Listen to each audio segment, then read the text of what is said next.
ગુજરાતમાં દીકરીઓ અને મહિલાઓની સુરક્ષા વચ્ચે સાબરકાંઠા જિલ્લાના હિંમતનગર ખાતે એક બાળકીનું અપહરણ કરીને કેટલાક શૈતાનો છે તે સૃષ્ટિ વિરુદ્ધનું કૃત્ય આચરે છે.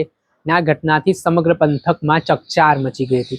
આ મામલે જ્યારે સગીર પોતાના પરિવારમાં જાણ કરે છે ત્યારે આ સમગ્ર ઘટનાનો ભાંડો ફૂટે છે.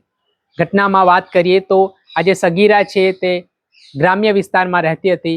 તે પોતાના ઘરના નજીક આવેલી ઘંટી જે ત્યાં અનાજ દળાવવા માટે જઈ રહી હતી તે દરમિયાન કેટલાક જે શૈતાનો છે, નરાધમો છે, તે આવે છે, સગીરાનું અપહરણ કરી લે છે અને પછી અવાવરૂ જગ્યા ઉપર લઈ જઈને સગીરા સાથે સૃષ્ટિ વિરુદ્ધનું કૃત્ય આચરે છે.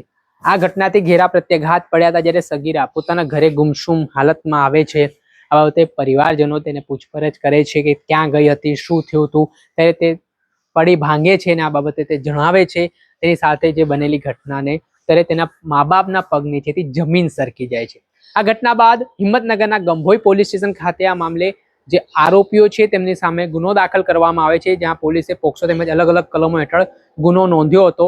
ને જે આ સૃષ્ટિ વિરુદ્ધનું કૃત્ય આચરનાર શૈતાનો છે તેને પોલીસે ગણતરીના કલાકોમાં ઝડપી પાડ્યા હતા અને ત્યારબાદ તેમને ઘટનાનું રિકન્સ્ટ્રક્શન માટે પોલીસ લઈ ગઈ હતી. જ્યાં હિંમતનગર ગ્રામ્યનો વિસ્તાર કે જ્યાં સગીરાનું અપહરણ છે તે આરોપીઓ દ્વારા કરવામાં આવ્યું હતું, તે જગ્યા ઉપર પોલીસ દ્વારા આજે આરોપીઓને સાથે રાખી ઘટનાનું રિકન્સ્ટ્રક્શન કર્યું હતું અને ઘટનાના દ્રશ્યો પણ સામે આવ્યા છે, જ્યાં મોટી સંખ્યામાં લોકોના ટોળે ટોળા પણ ઉમટી પડ્યા છે. અને આ સમગ્ર ઘટના બાદ અનેક પ્રકારના સવાલ ઉઠ્યા છે. આ મામલાને લઈને પોલીસ દ્વારા કડક હાથે કાર્યવાહી હાથ ધરી છે.